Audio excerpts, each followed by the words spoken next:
Also like to ask everyone in the back if you can try to keep the volume down a little bit when the speakers are talking. We're hearing that it's hard to hear in the back, very loud in the front.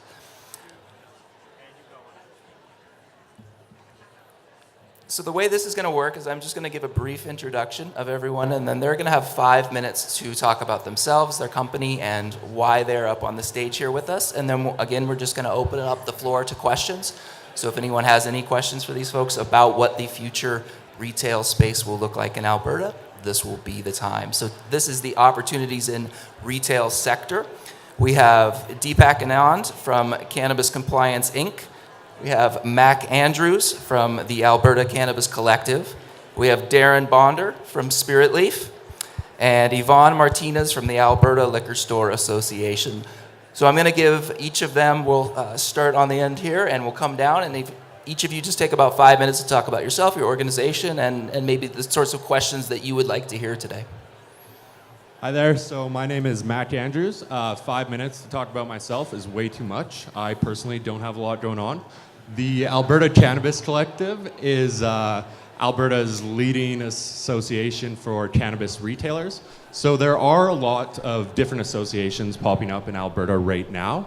The difference between us and some of the other associations is that we are exclusively for retailers. So we would not put out membership to any other aspect of the industry, although we do partner with different groups such as LPs, really anyone in the industry, and other associations as well. So we have good relationships with them.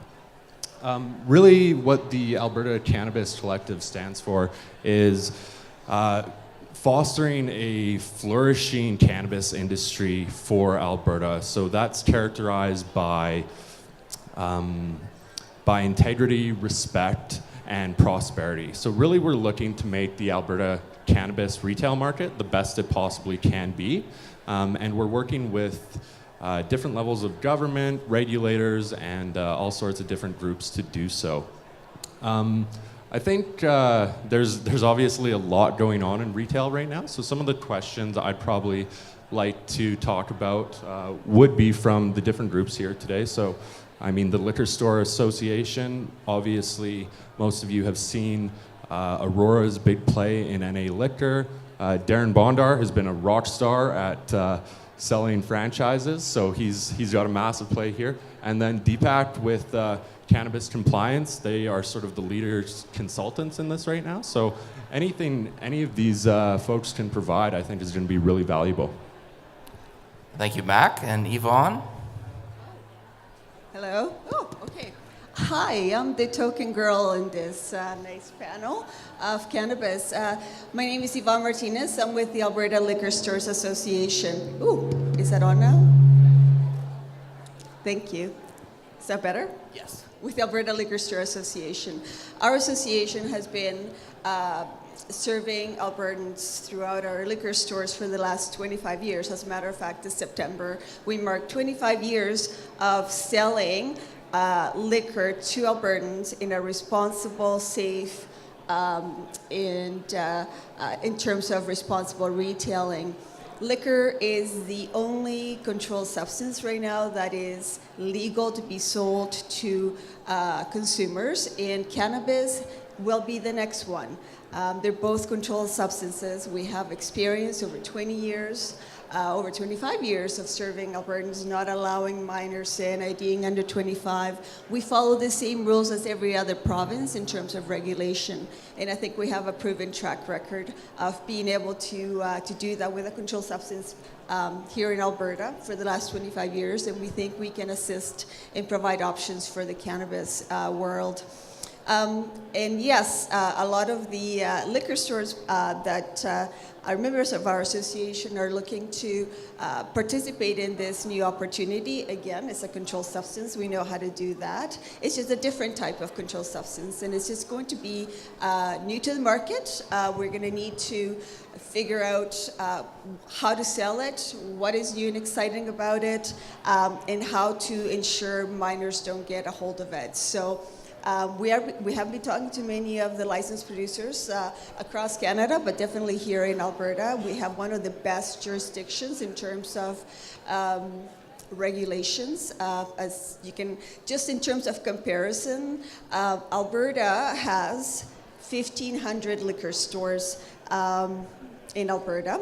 We have over 25,000 liquor products available right here in Alberta at any point in time that any of the liquor stores that you would go into could get for you. Just to make that a comparison, BC only has 5,000, and I'd be surprised if Ontario has over 10.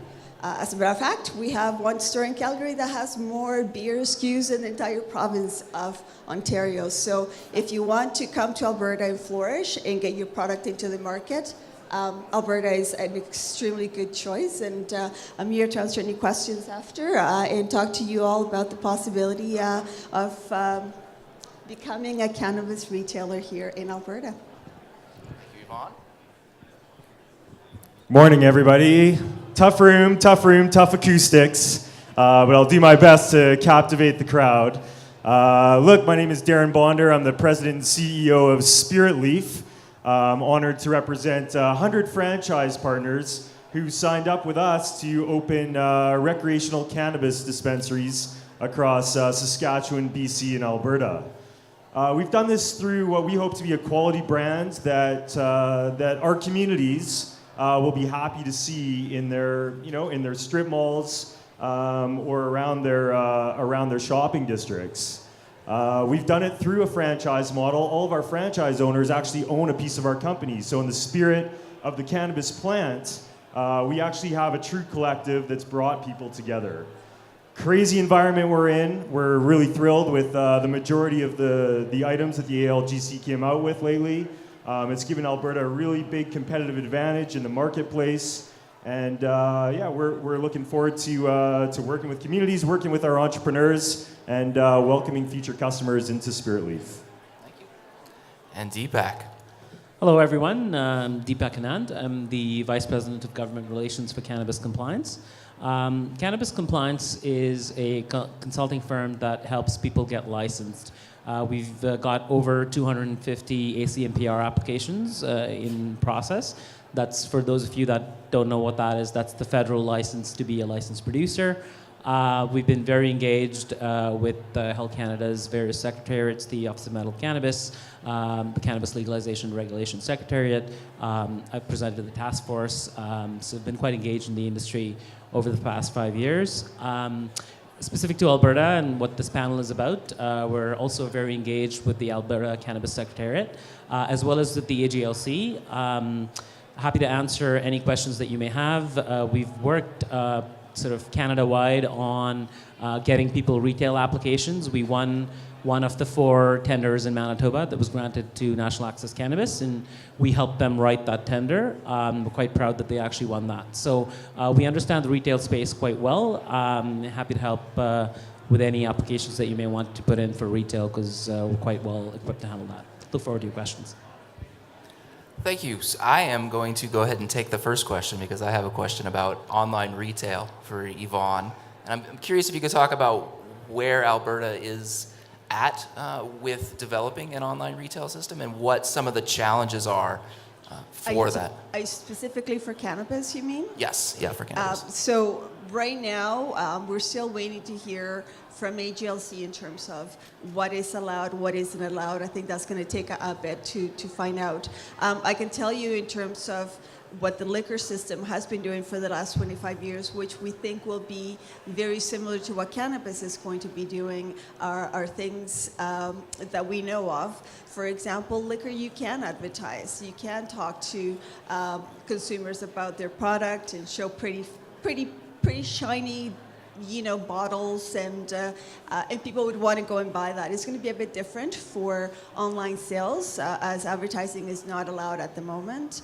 The packaging is going to be very simple, very vanilla, and so I think it's going to take a lot of education in terms of how we connect to consumers and the information that is out there. But as of right now, all of our liquor stores have some sort of media, social media presence, and I would imagine that I would be passing this over to my friend here to the right in terms of what are his experiences. But here in Alberta, so far it's been extremely open there for liquor purposes.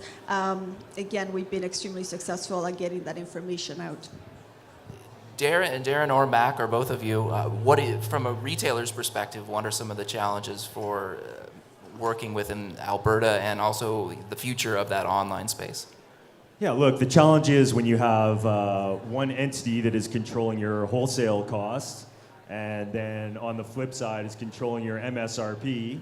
You hope that the ALGC is going to be conscious of the costs required in operating a retail environment. They also control your employee costs with minimum wage. You have high property taxes and rents. So retailers need to make margin to keep the doors open and service the communities and eliminate the gray market. So the ALGC has to be conscious of the flip side of that, on what they're stating their MSRPs at and the kind of margin that's going to allow retailers to operate with. Yeah, no, I agree with those comments. I think Alberta has certainly done a very good job of rolling out their framework at a provincial level.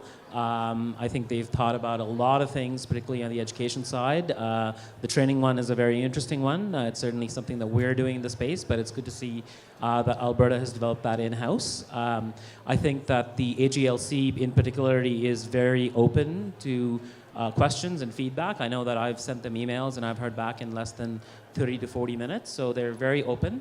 The town hall that they hosted a couple of weeks ago was also sort of very well attended, and I think it was great for them to be so open and transparent. So I'm quite happy with the framework in Alberta, and I think it's a good model. What kind of timeline do you think the province is on in terms of being able to, once obviously regulations are in place, being able to have stores open with product in them? I know that they're working with the timeline of July 1st. Whether that's the case or not, this is what their target is. Whether we'll actually have any stores up and running by that day, or August or September, that remains to be seen. I believe that a lot of the municipalities will have to come around in terms of regulations and bylaws. And so regardless of whether AGLC says, yeah, you're good to go, if the municipality that you're in doesn't have an infrastructure, bylaw, regulations in place, it's going to take a long time for any store to open up. My view would be that when we first privatized liquor here in Alberta, it took a good 2 years before we knew exactly how everything worked. And I would guess that it's going to be a fluid commerce sort of system moving forward. I just wanted to add, so we know that March 6th is when they're going to be looking to start accepting applications. I think a lot of people are confused that that's the closing date. That's actually the first date that they will start accepting applications. Certainly to the comment on municipalities, I think that's the one that's very understated.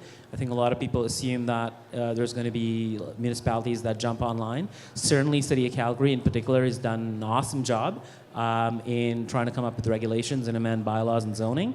I'm not exactly sure that that's going to roll out across the province in Alberta, but certainly we're seeing some municipalities take the lead on that, and I think that's going to be the big interesting one here in terms of preparedness for legalization.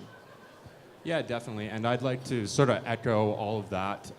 For the municipalities, it's going to be staggered, right? Not every municipality has the same resources Calgary or Edmonton does, and then it really comes down to when it's legal federally. So from that AGLC March 6th application open, they've said that applications will take probably on average 4 months to complete. So that would be the absolute soonest that I would expect any stores to be open. I'm going to go ahead and open up the floor now to any questions. I imagine there are a lot of questions out here. Good morning. When you mentioned that the online sales with the packaging being much plainer, will the same product though that you've got in a retail outlet have the capability of having a bit more exposure or something, or are we talking the same for both online and retail? So right now, the federal law as it stands right now, before we still have to wait for that to pass, is that there's absolutely no advertising whatsoever. You can't have anything on inside the stores advertising about any specific product, what it does, any of that information. So it's going to be interesting. I mean, again, with liquor products, you're to try and keep people, the millennials, the cool kids, they'll want to go and buy, the really nice bottle that is being advertised on TV, and so therefore they're not going to go and just drink anything off the street. I think it's going to be difficult for cannabis, at least in the first little bit, to try and compete with that sort of I guess I'm going to say non-legal stuff out there, because it's going to come down to really educating yourself as to the products that you're taking, and talking to the LPs will have a huge job in terms of communicating what those products are going to look like. Hi there, my name is Alex, and my question is for Mac. Can you explain why the ABCC will be an important entity for the retail market, and as well as not just in Alberta, but maybe nationally or worldwide? Yeah, thank you for the question. I mean, I don't think it's a secret to anyone, but the whole world is watching Canada right now. As the first G7 country to legalize cannabis, we're sort of poised to be industry leaders in this. And out of all the provinces, I think Alberta's framework they've laid out is among the best, if not the best. And we're in a position where we could probably lead Canada. The ABCC is an important entity because we see much farther than just legalization. That's sort of a starting point for us, and we're going to play a pivotal role in establishing Alberta as a world-recognized retail market in the cannabis industry. Hello, question for Darren. There are mom and pops, big companies chasing lease space and franchises. And what happens at AGLC when they have 5 companies putting in the same offer to lease? Because I'm hearing there's companies or landlords who are taking multiple offers and deposits. How are they going to sort that through? How are they ranking the companies? Well, look, it's a great question, and anybody who's trying to open a dispensary now certainly knows the battle on the street, where, as you say, you've got multiple companies coming to the table. I think kind of the one downfall in the rules that came out was there wasn't a residency requirement, which was successful in Washington State and Colorado. So what you've seen is everybody from other jurisdictions in the country, Toronto and venture capitalists who might have played in the Ontario market, are now conglomerating and disrupting the Alberta market and really shutting out local entrepreneurs from the opportunity to be able to open a dispensary. So I think it's unfortunate. I think, from our position, Spearleaf, we're able to bring together entrepreneurs and give them a chance. The municipalities and the commissions are going to have a difficult time accepting applications and figuring out who to grant them to when the time comes. And I don't think the municipalities have yet figured out, if you have two applications within 300 meters, who's going to win? It is a coin flip or what's the scenario? So good question. Tough real estate market right now. My question's about advertising. I'm sure there's lots of them. Sorry, 1 second. On most of the government websites, it says that advertising will be allowed in venues that are 18 plus for advertising. On the government websites, it says that advertising may be allowed in venues that are 18 plus. What are the restrictions on that? My understanding is that no, there's None. there won't be anything as of right now. So you'd be able to have an advertisement for your retail location inside your own retail location. So it couldn't be outside. It couldn't be anywhere that a So that will child work or the youth same would be for able to like see. a licensed producer and or microcultivator? Sorry, what was that? That'll work the same for both licensed producers, microcultivators, and retail distribution? Correct. Thank you. I just want to add to that. Licensed producers have some restrictions that are imposed by Health Canada on them in terms of advertising. That will certainly apply in the retail setting as well. Just kind of want to add that on. This is just a quick question to expand on the entrepreneurs getting into this business. It seems as though the AGLC and the financial restrictions that are implied upon people that are doing an application for this seem pretty steep, leaving the market open for those other entrepreneurs who are more financially stable, coming from other markets to jump in here, which makes it harder on the smaller guys that are trying to break through. Does anybody have any comments on that? Yeah, so I sort of disagree that the AGLC has made it very difficult on the financial check side of things. They've said that they're not looking for any sort of minimum wealth requirement or any personal wealth requirement. So I think it is actually pretty open to the smaller entrepreneur in that sense.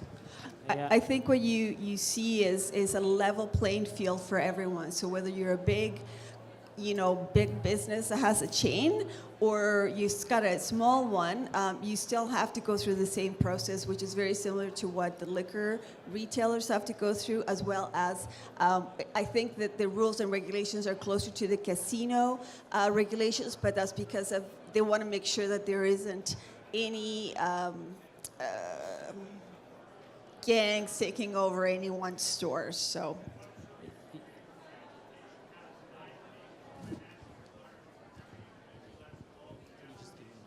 And I believe that's the same thing for anyone that wants to have a VLT in their premises. So we welcome that. We actually think it's good that if you have nothing to hide, then you should be good to go. Liquor stores have to go through extensive background checks as well. So from our perspective, it's going to weed out, no pun intended, the people that shouldn't be opening up stores. Okay, so myself, I was financially bankrupt due to a divorce a couple of years ago, and I feel as though that's going to impede on my ability to get into this market. Is that fair? I don't want to comment on the fairness of this, but I can tell you that your situation in Alberta is much better than you being in Quebec or Ontario, where you almost can't participate in the system at all. So this is a much better model. And if you look at what the Cannabis Secretariat and the AGLC have done in Alberta, is they've put a max rule of 25%. So you can't own any more than 25% of the number of licenses that are handed out. Sorry, 15%. And so I think that's a great limit and cap as well, to making sure that there's a lot of inclusion in the market. So you look at all of the Western Canadian provinces. It's much better from retail from that perspective for the individual entrepreneur than it is being in Quebec or Ontario, as an example. And just to make sure you know that what they're looking for are relations to the black market, illegal, illicit market. I don't believe that they will look at any specific situation and make a judgment unless there is something in there that says you related to or somehow have made businesses with the legal market.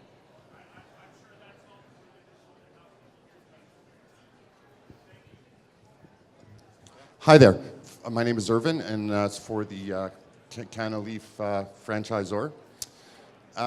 Last few years, I've known quite a few people with a medical marijuana license, and no problem. They seem to be getting along fine with that. But there have been many cases where they have tried to get some product from the, whoever they get it from. Tweed is one name that comes up, that they had run out of product on numbers of occasions.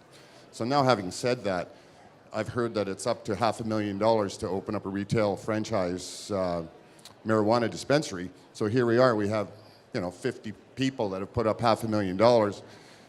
Then all of a sudden they go, well, can we have some marijuana for our store? And they go, oh, sorry, we don't have any.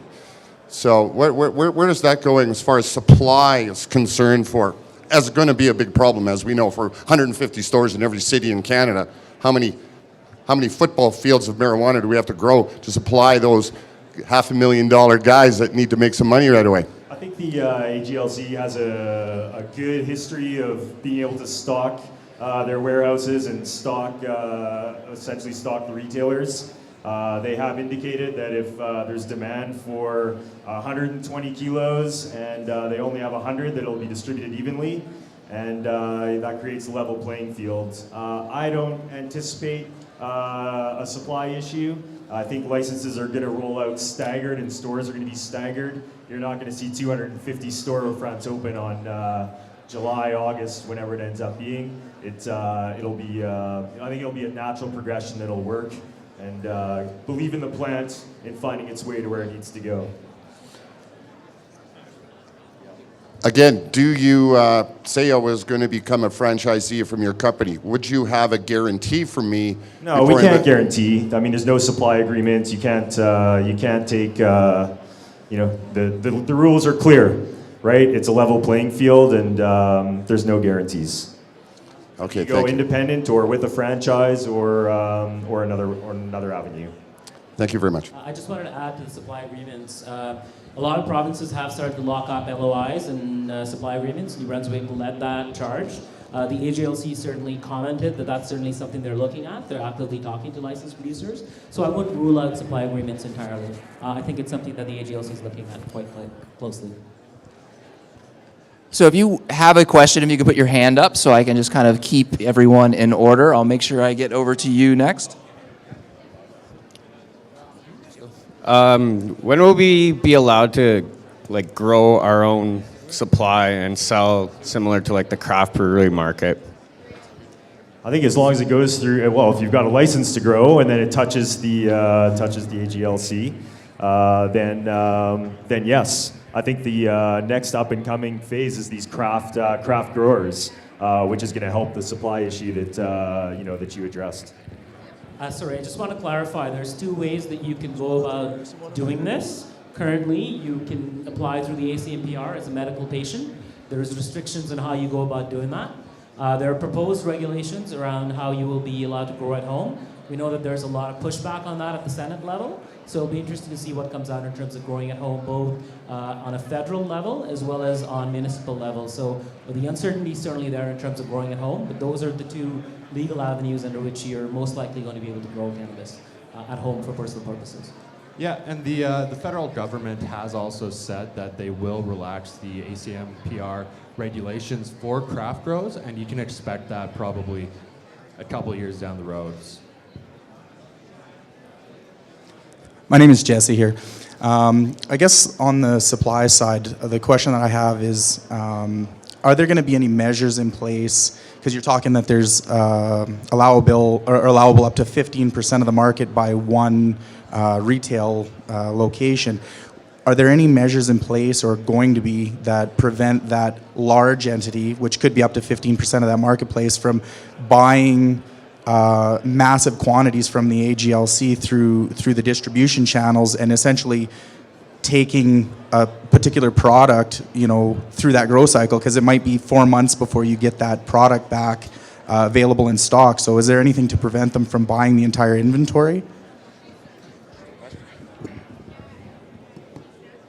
And so we're still waiting to see what the actual rules are going to be for cannabis. I can tell you that in terms of liquor and how it works right now is that everyone has a shot at buying the product, and I would imagine that the AGLC not allowing more than one chain to have 15% of the stores in Alberta, that they would make sure that not one store can own 50% of all of the cannabis products from one specific area. So we're still waiting to see how that's going to happen. Once we have that information, I know it will be put forward.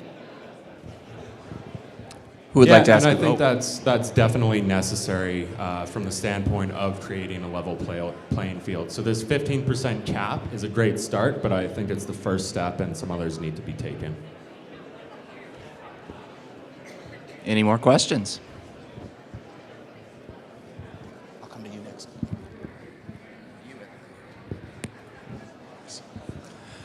So with regards to the application submission of March 6th, I'm hoping to make an application, but as that's Tuesday, there's no way that's going to happen. Of course, it's causing me a lot of anxiety, trying to get a lease and whatnot. And Darren is smiling. But it's true, and so my concern is at this point in time, am I dead in the water? I mean, if I don't get that application until Wednesday or a month or 2 months down the road, I like what you're saying about the suggested opening times, but I see that more as a practicality of the market, and rather than just how it's going to unfold. But I guess my question is a small guy like myself, does he have any chance if he submits an application in a month's time, or is every little corner going to be taken up and it's just it's going to be a closed market? Yeah, it's a great question. And one of the things that we asked the Alberta Cannabis Secretariat and the AGLC was if they were going to require a signed lease before they will start to accept applications. And they said certainly not. That's not the case. They're open to looking at draft contracts for properties, but it's not a requirement for them just to submit your application. Obviously, before they grant you a license, they will want a copy of a signed lease. But like I was saying earlier, this is a race to getting real estate locked up, and there's certainly municipalities that have developed some very good policy around this. City of Calgary is a classical example of that. So you want to try and lock down real estate as quickly as you can, but it's not an absolute requirement to submit the license. It will be a requirement before you actually get licensed. And you do, so you do need to put that forward, but you also have to come up with, the city has to give you the license first. It's just like liquor, you have to go to them, they give you the ability to zone your store properly, so you can have a fabulous lease space, but it might not meet the requirements of the city or town that you're in. So I think, again, you need to just make sure that all of your ducks are in a row before you actually apply. And I don't believe that they're going to say, well, we have 15 big guys, you're coming in 16th, you're not going to get it. I believe that they're going to look at every application on their own merits, and I don't believe that there's a cap at the moment. So if the city that you're in says you can have a place and you have it ready to go, good for you. I'm sorry?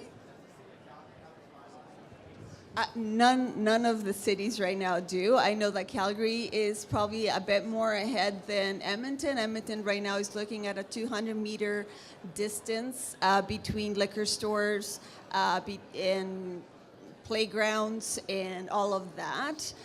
In Calgary, I believe they're looking at 300 meters, which is going to be difficult because it's also a 300-meter separation bylaw for liquor stores. So good luck trying to find a spot that somehow goes in the middle. So I think we're still working those things out, and hopefully I think they will iron themselves out eventually. But yeah, I would say it's going to hurry up and wait. There's going to be lots of opportunity. Most municipalities are not going to be ready. So you need the federal government to go first. You have the provincial government to go first. Then the municipalities will come forward, and then you can start your process back up again.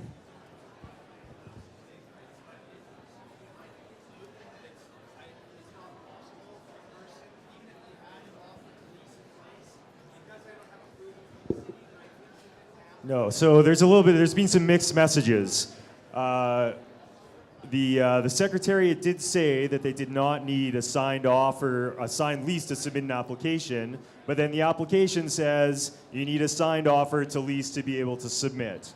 But you can start that process. I believe you require a signed offer to lease, but perhaps you can start that process without it. And then once you have the provincial license in hand, that is subject to municipal zoning. So it's a chase game. It's a bit of a puzzle. I would say to an independent entrepreneur, March 6th is the start date, not the finish date. And take your time, do it right, and there's room for everybody in the market. If one company has 100 or 40 applications in on March 6th, they can only get one until the next 14 guys get 14, right? So, just keep going, don't give up hope, and work through the process. 1,500 liquor stores made it through, right? So there's going to be lots of room and lots of opportunity for independents to participate in the market.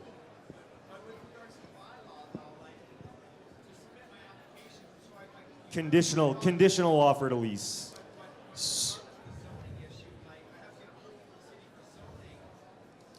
So, no, you don't. So the city's proposed land use bylaw amendments go in front of council April 5th.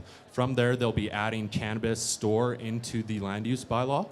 And right now, you can go on the city's site and look at the planning and urban development last meeting where they've put all the proposed rules in for that use. So it's 150 meters away from a hospital, 150 meters away from a school, 300 meters away from a cannabis retail store, 30 meters away from a liquor store. All that's available online, and that'll go in front of council April 5th, where it'll actually go into the bylaw.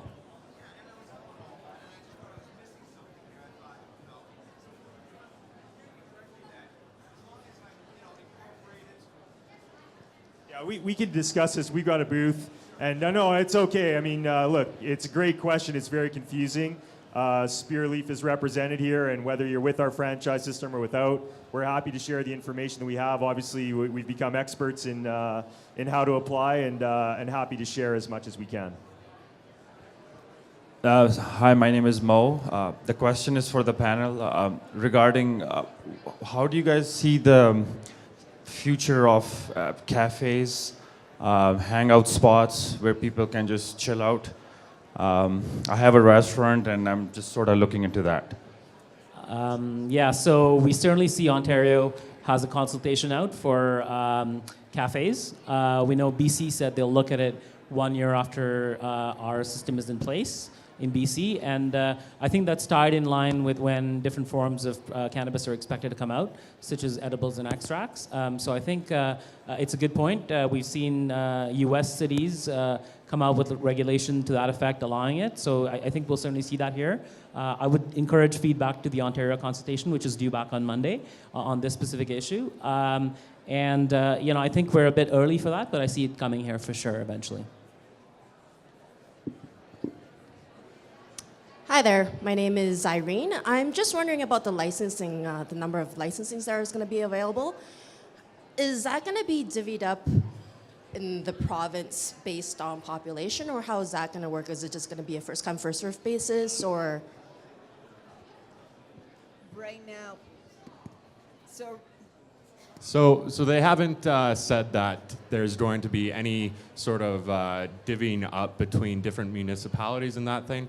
I think it's more going to come down to where you're able to open up within a municipality. So that will probably be the governing issue over how many licenses go to Calgary. It'll be where you can open up in Calgary. Yeah, the number of licenses come up. I think they've said 250 in terms of a number, but that's a soft cap from what I understand. And I think they're open to sort of evaluating how that falls out. But there's no restrictions they're imposing in terms of population demographic, if that's your question. with liquor, there aren't any regulations when it comes to how many people live in a store. We have stores in small towns where there's one liquor store for every 500 people. So it just depends on the bylaws and what's allowed through each municipality. Okay. You'll have to monitor that for sure. Thank you. We have time for one last question. I'm going to get this gentleman here, but then our panelists will be around all day. You guys can come up and ask them questions. With respect to locations, the municipalities have control essentially to add additional layers of bylaws or whatever rules and regulations that they want.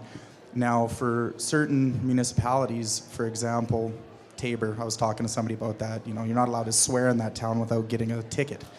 They, in effect, could create bylaws that would not allow for retailers to be put into place. Is that not correct? Like, is there anything that the government or the AGLC is putting into place to try and make sure that there's a marketplace allowed? Yeah, the municipalities ultimately have the final say, right, on where they want them zoned, and even particularly how many licenses each municipality wants to issue. No, maybe. But yes, the municipalities ultimately have the final say, at least in terms of where they want them, and how many, I guess, is to be determined. But based on liquor history, I don't see a cap in municipalities, except for Tabor. We love Tabor. Yeah, the province has said any municipality can completely cut out cannabis retail if they'd like. Okay, that is all the time we have. Our next panel will be starting in about 5 minutes, but let's give a round of applause for everyone up on stage.